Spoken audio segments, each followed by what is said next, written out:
E com a presença da militante Sônia Guajajara, Lula visitou o acampamento indígena Terra Livre e discursou para o grupo de aliados. Segundo o petista, a polícia e a população reprimem as reivindicações e protestos dos povos indígenas.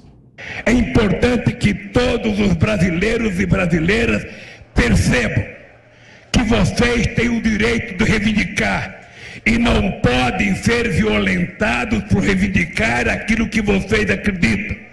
O que eu acho grave é que a gente nunca viu a polícia brasileira ofender alguém que nega aquilo que vocês estão reivindicando. O crime é só reivindicar. Negar já está dado de barato, que é um direito da elite brasileira negar aquilo que vocês têm direito. Lula ainda defendeu a criação de um ministério exclusivo para os indígenas em seu eventual governo. Olha, se a gente criou o Ministério da Igualdade Racial, se a gente criou dos Direitos Humanos, se a gente criou o Ministério da Pesca, por que a gente não pode criar um ministério para discutir as questões indígenas? Por que a gente não pode criar? Sem provas, ele ainda acusou o presidente Jair Bolsonaro de distribuir armas para que os fazendeiros matem invasores indígenas. Um país em que o presidente esteja disposto a distribuir livro, a distribuir fraternidade e solidariedade, e não a vender arma e balas para que fazendeiros possam atirar em índios ou em trabalhadores rurais. O petista também defendeu a revogação de medidas e a estatização das principais empresas do Brasil. É preciso criar o dia do revogaço, e tudo que foi decreto criando empecilho terá que ser revogado imediatamente. Que não se venda a Petrobras, que não se venda a Eletrobras, que não se venda o Banco do Brasil, a Caixa Econômica, o Correio, que não se venda as nossas florestas, como já venderam o pau-brasil, dizimando praticamente tudo em poucos anos.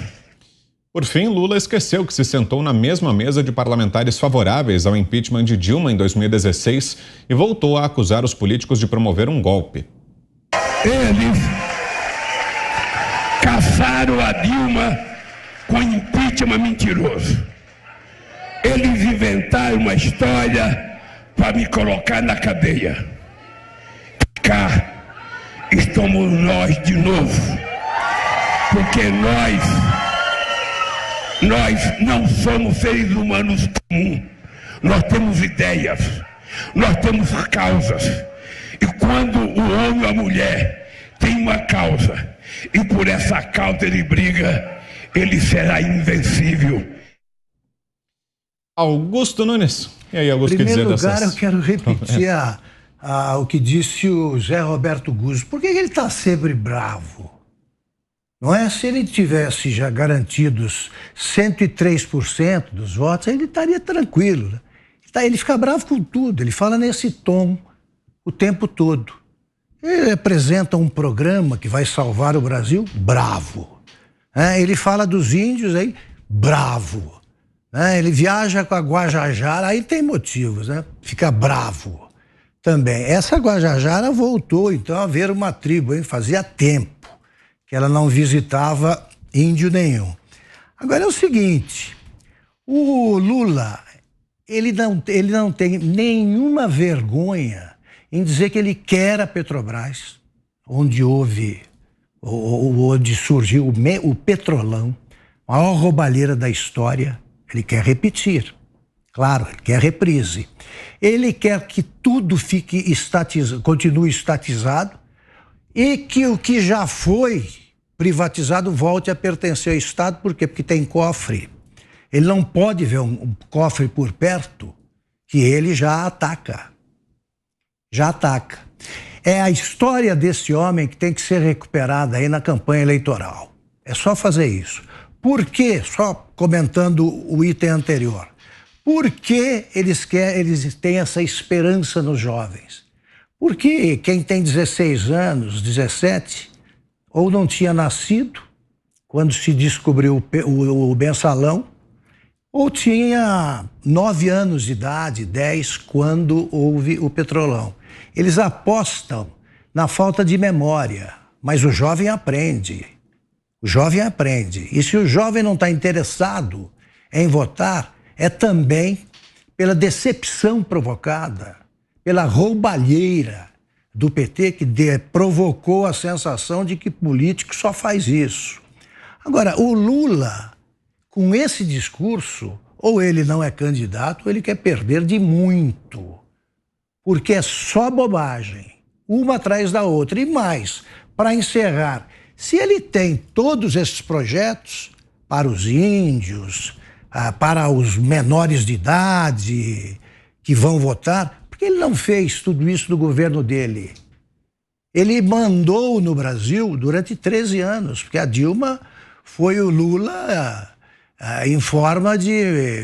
é uma mulher de terninho, é o poste que ele criou.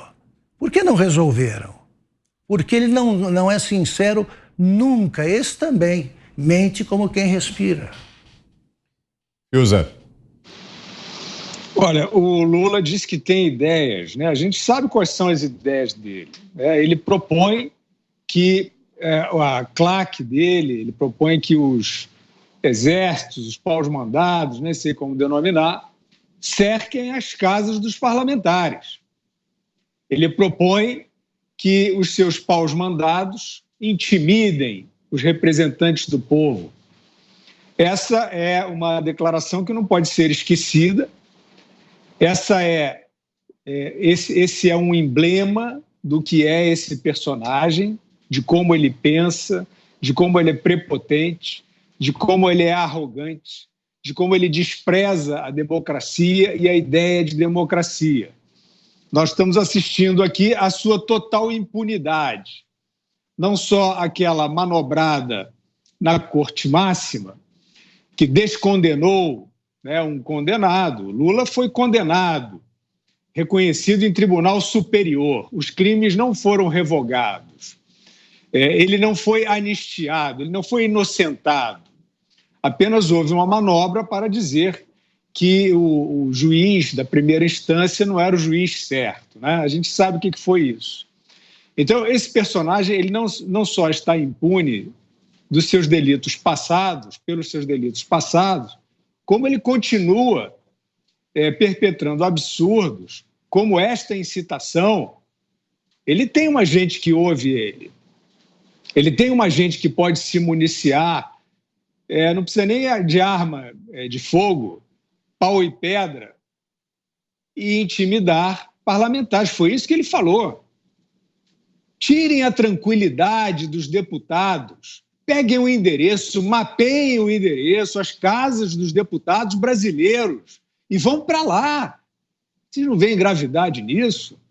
Não tem nenhum procurador, nenhum defensor público, não tem ninguém, um parlamentar, ninguém para fazer uma representação contra esse personagem que, além de um poder de tráfico de influência, a gente tem que ser demonstrado, mas ele tem alianças, não tem? Em toda a institucionalidade brasileira. Em todo lugar tem alguém que é petista, simpatizante do Lula. Nesse evento mesmo a gente vê ali parlamentares e tal. Ele tem gente em tudo quanto é lugar. Agora, isso precisa ser demonstrado, né? Se esse personagem, como é que ele está agindo, se ele está aliciando ou não agentes públicos. Isso aí eu acho que um bom investigador deveria ter essa curiosidade, né? Depois da montanha de dinheiro devolvida aos cofres públicos pelo assalto regido por esse personagem, que agora foi descondenado, deveria haver essa preocupação. Agora, o flagrante, né? As ações, as posturas que ele adota, de flagrante afronta a situação de democracia. É incrível, é impressionante que não haja um contraditório, que não haja aí uma reação, né, uma reação legal, porque isso pode ter consequências sérias e violentas, né? Ele está ali bancando o pacifista, mas ele está no meio de uma incitação violenta. Agora, sobre esse negócio de vou estatizar, é mentira. O Lula, além de ter ideais equivocados e alguns torpes, ele mente até sobre esses ideais equivocados, como seria, por exemplo, a estatização de empresas. A gente sabe para quê. A gente viu o que aconteceu na Petrobras no governo dele. Ele quer poder ter o diretor dele lá, para ele mandar, para ver como é que vai ser o pichuleco e tal, tudo aquilo que a gente já viu. Agora, eu quero dizer, então, aos inocentes úteis, não aos picaretas que seguem o Lula, porque para esses não tem debate, mas aos inocentes úteis que querem a estatização e acreditam no Lula, eu quero dizer que ele está mentindo, que ele não vai estatizar, porque ele teve 13 anos, né, com o governo dele e o da preposta dele. Ele teve 13 anos para estatizar e não estatizou nada. A telefonia, por que o Lula não estatizou a Telebrás? Não reestatizou a Telebrás? Né? A telefonia foi privatizada alguns anos antes dele chegar a presidente. Ele não fez nada disso. Ele vai onde tiver gente rica, ele vai onde tiver a oportunidade de se blindar no poder. Ele realmente, essa questão das ideias é uma coisa que ele não tem. Diga, Ana. Ele fala em violência, mas violência é a voz desse homem, né? É tão difícil de ouvir o tom, a maneira como ele fala, né? Essa voz aí que não inspira absolutamente nenhuma confiança. E ele fala da elite brasileira com um nojo tão falsificado, que falsificado para ele só não é o Piaget de R$80 mil ali que ele usa, né? Os relógios de R$80 mil, os passeios de iate, fechar a praia para passear com a namorada, né? As viagens que nós ainda bancamos para falar mal do Brasil no exterior. É uma agenda de retrocesso que ele prega, simplesmente isso, né? Que ele não quer vender nada, exatamente porque todas as empresas estatais na administração petista, todas elas foram usadas como ferramentas importantes aí nos profundos esquemas de corrupção da administração petista, inclusive o agora, graças a Deus, extinto Ministério do Esporte. Eu fui testemunha de como o Ministério do Esporte, com ministros como o comunista Orlando Silva, de como o Ministério foi usado para desviar verbas exatamente dessas estatais que, teoricamente, patrocinavam alguns atletas, mas que voltava também alguns patrocínios por debaixo da mesa. O esquema que nós conhecemos com obras na Venezuela, com outras obras aí financiadas por essa administração, para que algum retorno, algum recurso voltasse exatamente para a administração petista. Então, quando o Ministério do Esporte foi extinto, Vitor, muita gente, né, os haters aí da internet, e agora? Porque foi o Temer que resolveu acabar com esse ministério, e agora? Fala aí. Eu falo, olha, graças a Deus, há tempos os atletas decentes, não aqueles que adoram esses esquemas aí de ONGs, essas coisas todas de mãos dadas com o PT, atletas decentes sabem muito bem que o Ministério do Esporte nada mais foi do que mais uma engrenagem nesses esquemas corruptos aí da era petista. Provavelmente ele vencendo, não vai vencer, mas ele vencendo eu não duvido dele recriar esse ministério aí que foi muito, muito bem usado para esses desvios todos da administração petista. Para fecharmos, 3 minutos. Pois é, olha, vocês já repararam que esses gritadores de esquerda estão sempre falando inverdades e se colocando como os donos da solução de problemas complexos e de uma forma muito simples? Quer dizer, é impossível acreditar num discurso desse, um discurso que tenta enganar de novo o povo. Todas as falas do ex-presidente Lula não encontram realidade na defesa política dele. Vejam bem, aí esses senhores já decretaram o fim da pandemia. Não eram eles que criticavam o presidente Jair Bolsonaro. Olha lá, ele está sem máscara.